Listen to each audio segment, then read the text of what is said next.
ओम शांति। नमस्कार। सहज राजयोग 7 दिन का मेडिटेशन कोर्स में आप सभी का हार्दिक स्वागत है। ये ज्ञान देकर सहज राजयोग सिखाने वाले स्वयं परमात्मा भगवान है, इसलिए कृपया आप इस वीडियो को अंत तक देखें। ये राजयोग का कोर्स डिटेल से समझने का चीज है जो आप साप्ताहिक कोर्स में समझेंगे। हम यहाँ सिर्फ कुछ गहरी बातों को एक बार इंडेक्स की तरह देखेंगे। तो आइए अब हम शुरू करेंगे ये राजयोगा मेडिटेशन कोर्स को। सबसे पहले इस तस्वीर में हम इस सवाल का जवाब देखेंगे कि मैं कौन हूँ। वास्तव में आप 5 तत्वों से बना हुआ शरीर नहीं है, आप एक आत्मा है। आत्मा को हम प्राण शक्ति कहते हैं। आत्मा एक निराकार ज्योतिर्बिंदु रूप है जो मस्तिष्क में हाइपोथैलेमस और पिट्यूटरी ग्रंथि के बीच माथे के मध्य में स्थित है। मैं आत्मा शरीर का मालिक और 5 इंद्रियों का नियंत्रक हूँ। जब आत्मा और शरीर का मिलन हो जाता है तो हम उसे जीवात्मा या मनुष्य कहते हैं। जिस प्रकार एक कार अपने आप नहीं चल सकती और उसे एक ड्राइवर की आवश्यकता होती है, उसी प्रकार शरीर नामक कार को एक ड्राइवर की आवश्यकता होती है, जिसे आत्मा कहा जाता है।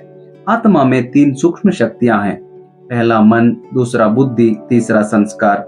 मन विचार बनाता है। मन द्वारा उत्पन्न हुआ विचार को क्रियान्वित करना चाहिए या नहीं, इसका निर्णय बुद्धि करती है। जब प्रत्येक क्रिया बार बार की जाती है तो वह हमारी आदत या संस्कार बन जाती है। तो आइए आज से यह पाठ स्पष्ट करें कि हम शरीर नहीं बल्कि हम एक ऊर्जा है, हम एक सोल है, हम एक आत्मा है। इस चित्र में आत्माओं के पिता परमात्मा का परिचय इस प्रकार स्पष्ट किया गया है जैसे स्वयं भगवान ने कहा है, अर्थात जैसे हमारा शरीर का पिता शरीर है, वैसे ही आत्मा का पिता परमात्मा है। परम अर्थात सर्वोच्च। परमात्मा भी आत्मा की तरह निराकार ज्योतिर्बिंदु स्वरूप है। परमात्मा सर्व गुणों का सागर और सर्वशक्तिमान है। तो आइए अब हम देखेंगे किस प्रकार सभी धर्मों में निराकार परमात्मा ज्योति स्वरूप को स्तुति की जाती है और उन्हें प्रकाश के रूप में स्वीकार किया जाता है। जीसस क्राइस्ट कहते हैं God is light. Guru Nanak कहते हैं एक ओमकार निराकार, अर्थात भगवान एक निराकार ज्योति स्वरूप है। इस्लाम धर्म में कहा जाता है कि अल्लाह एक नूर यानी अल्लाह एक प्रकाश है, और हिंदू धर्म में इन्हें शिव नाम से ज्योतिर्लिंग के रूप में पूजा जाता है। इससे हमें यह स्पष्ट हो जाता है कि परमात्मा हम सभी आत्माओं का पिता है और वह किसी जाति, धर्म या भाषा तक सीमित नहीं है। आइए इस चित्र में जानते हैं कि 3 लोक क्या है और भगवान का निवास कहाँ है। पहला लोक है स्थूल लोक या मनुष्य लोक। यह 5 तत्वों का लोक है। सृष्टि नाटक के इस रंगमंच पर हम आत्माएं शरीरी रूपी वस्त्र पहनकर अपनी अपनी भूमिकाएं निभा रही है। एक बार जब आत्मा अपनी भूमिका निभाकर कर्मों में फंस जाती है तो वह नाटक चक्र के मध्य से मुक्त नहीं हो सकती। दूसरा लोक है सूक्ष्म देवताओं का लोक। स्थूल लोक के ऊपर अर्थात सूर्य, चांद, तारों और तारामंडल के ऊपर यह लोक श्वेत प्रकाशमान स्थान के रूप में स्थित है, जहाँ सूक्ष्म देवताएं ब्रह्मा, विष्णु और शंकर अपने सूक्ष्म शरीर में निवास करते हैं। और तीसरा लोक है आत्माओं के लोक। सूक्ष्म लोक के ऊपर लाल सुनहरे प्रकाश का एक दुनिया है, जिसे हम शांति धाम, मौन लोक, परम धाम, मुक्ति धाम, निर्वाण धाम कहते हैं। हम आत्माएं स्थूल लोक में आने से पहले यहाँ निराकार ज्योतिर्बिंदु स्वरूप परमात्मा के साथ रहते थे। आत्माओं के यह लोक ही परमात्मा और हमारा सच्चा घर है। इसी कारण तीनों लोकों की मालिक परमात्मा शिव को त्रिलोकीनाथ कहा जाता है। इस चित्र में हम भगवान के 3 दिव्य कर्तव्यों को देखने जा रहे हैं। परमात्मा 3 मुख्य देवताओं के माध्यम से अपने कर्तव्यों का निर्वहन करते हैं।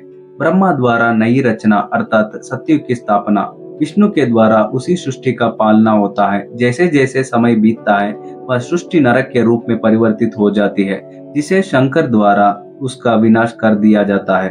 परमात्मा को अंग्रेजी में गॉड कहा जाता है। गॉड का मतलब G for generator, O for operator, D for destroyer, अर्थात स्थापना, पालना और विनाश।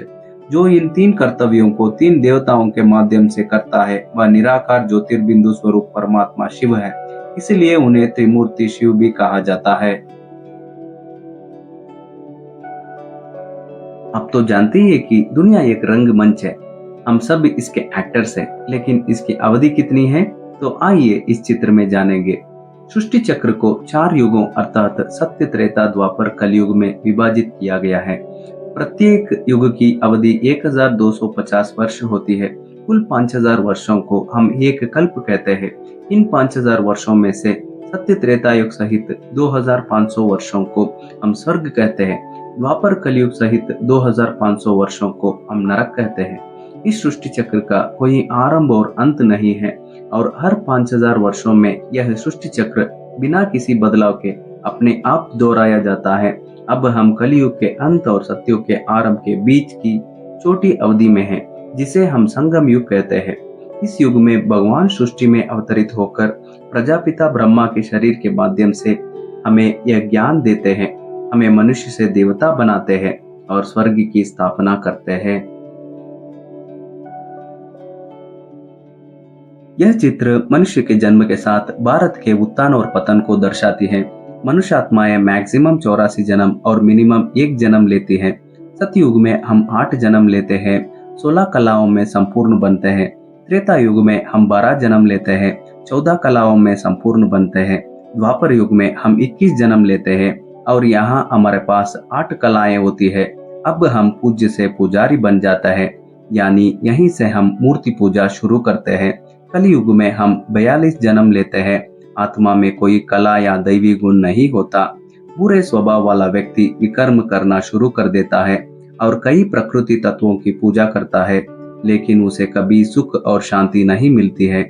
इस प्रकार हमें 83 जन्म लेते हैं। अब हम परमात्मा के साथ अपना 84वां जन्म लेते हैं। सहज राज्यों के माध्यम से हम दिव्य गुणों के जीवन में पुनः लाने का अभ्यास करते हैं। अंत में हम अमर आत्माएं घर जाकर सतयुग में आएंगे। इस चित्र में कल्प वृक्ष या मानव वृक्ष का रहस्य बताया गया है। प्रथम सत्य त्रेता युग को यहाँ तने के रूप में दर्शाया गया है। यहाँ एक धर्म था, एक राज्य था, एक कुल था और एक भाषा थी। जैसे जैसे पेड़ बढ़ता है, कई पत्तियां निकलती है, अर्थात जनसंख्या बढ़ती है। द्वापर युग में जब मनुष्य ने भगवान की खोज शुरू की तो कई धर्मों यानी इस्लाम धर्म, बौद्ध धर्म, ईसाई धर्म, संन्यास धर्म और मुस्लिम धर्म की स्थापना हुई। कलयुग में धर्म संस्थापकों के आगमन के बाद अनेक साधु सन्यासियों का आगमन हुआ और फिर मठों और आश्रमों की स्थापना हुई। आज धर्म इतना फैल गया है कि अब कल्प वृक्ष 5000 वर्ष पुराना हो गया है। हम चारों युगों में अपनी अपनी भूमिकाएं निभाते रहे हैं और अपना पूरा जीवन हासिल किया है। अब भगवान एक धर्म की स्थापना करने आए हैं, इसलिए आने वाले दिनों में धर्म युद्ध, मिसाइल युद्ध और प्राकृतिक आपदाओं के कारण महान परिवर्तन होगा। फिर हम वैकुंठ जाएंगे। इस चित्र के माध्यम से हम जाने कि परमात्मा सर्वव्यापी है या नहीं। वास्तव में परमात्मा सर्वज्ञ है, सर्वशक्तिमान है व सर्वव्यापी नहीं है, बल्कि रावण ही सर्वव्यापी है। काम, क्रोध, मोह, लोभ और अहंकार रूपी अवगुण ही रावण है। रावण के 10 सिर विकार के प्रतीक है, जिनमें से 5 स्त्रियों के और 5 पुरुषों के हैं। प्रेम के सागर, शांति के सागर, पवित्रता के सागर परमात्मा अगर सर्वव्यापी है तो केवल उनके यही गुण चारों ओर प्रकट होने चाहिए, ना कि रावण की अवगुण। यदि परमात्मा सर्वव्यापी है तो फिर भगवत गीता में ऐसा क्यों कहा गया कि जब धर्म की अति ग्लानि होगी और अधर्म की वृद्धि होगी, उस समय मैं पृथ्वी पर प्रकट होता हूँ? तो फिर आप ही सोचिए। इस चित्र में हम राजयोग का आधार और विधि को देखने जा रहे हैं। राजयोग सर्वोच्च योग है।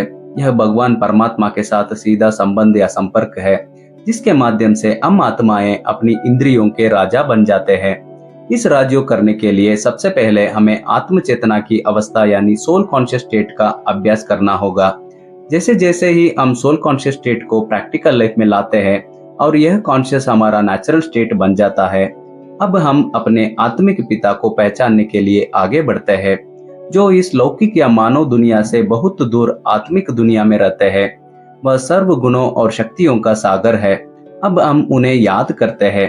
जैसे मैं अपने शरीर के पिता को, जिसने मुझे यह जन्म दिया है, सहज ही याद करता हूँ, वैसे ही मैं स्वाभाविक रूप से सर्व आत्माओं के पिता को याद करता हूँ। जब मैं परमात्मा से जुड़ता हूँ तो मुझे अपने दोषों को मिटाने की और सर्व गुणों के ग्रहण करने और पूर्णता प्राप्त करने की शक्ति मिलती है। आज ही 1 से 2, 2 से 4, तो सब आत्माएं एक होकर एक दिन हम भारत को फिर से स्वर्ग बनाएंगे। राजयोग के अभ्यास से आत्मा को अनेक आध्यात्मिक शक्तियां प्राप्त होती है। इनमें से 8 सबसे महत्वपूर्ण है। पहला है संकीर्ण करने की शक्ति। एक राजयोगी कछुए की तरह आसानी से अपनी इंद्रियों से खुद को अलग कर सकता है। दूसरा है समेटने की शक्ति। एक योगी व्यर्थ विचारों को आसानी से खत्म कर सकता है। तीसरा है सहन करने की शक्ति। एक पेड़ की तरह एक योगी बाहरी या आंतरिक घटनाओं से अप्रभावित रहने और उनके प्रति सकारात्मक प्रतिक्रिया देने की शक्ति विकसित कर सकता है। चौथा है समाने की शक्ति। एक योगी अपनी बुद्धि को सागर की तरह विस्तृत करने, दूसरों के विचारों और इच्छाओं को स्वीकार करने के लिए प्रोत्साहित करता है। पांचवा है परखने की शक्ति। यह जानने की क्षमता है कि क्या सही है और क्या गलत। छठवां है निर्णय शक्ति। एक योगी स्वयं और दूसरों के बारे में सही और त्वरित निर्णय ले सकता है। सातवां है सामना करने की शक्ति। एक योगी में बाधाओं और चुनौतियों का सामना करने और उन पर विजय पाने की क्षमता होती है। आठवां है सहयोग करने की शक्ति। यह दूसरों की सेवा में ज्ञान, ध्यान, समय और अनुभव देने की क्षमता है। इस चित्र के माध्यम से हम कर्म का सिद्धांत को जानेंगे। दान पुण्य करने वाले धनवान बनकर जन्म लेते हैं। जो लोग स्वास्थ्य का दान करते हैं उन्हें स्वस्थ बनकर जन्म लेते हैं। विद्या दान करने वाले विद्वान के रूप में जन्म लेते हैं। हिंसा करने वाले अपंग बन जन्म लेते हैं और ईश्वरीय ज्ञान दान करते हैं तो देवता के रूप में जन्म लेते हैं। ये राजयोगा मेडिटेशन कोर्स हमारा आत्मिक उन्नति के लिए अनिवार्य है। ये कोर्स एक ऐसा कोर्स है जो आपकी पूरी जिंदगी को परिवर्तित कर सकता है, आपकी दृष्टिकोण बदल सकती है। ये कोर्स हमारा जीवन को सुंदर और समृद्ध बनाता है। इसकी अधिक जानकारी के लिए आप अपनी नजदीकी प्रजापिता ब्रह्म कुमारी ईश्वरीय विश्वविद्यालय सेवा केंद्र पधार कर आप इस कोर्स का पूरा लाभ उठाइए। धन्यवाद। ओम शांति।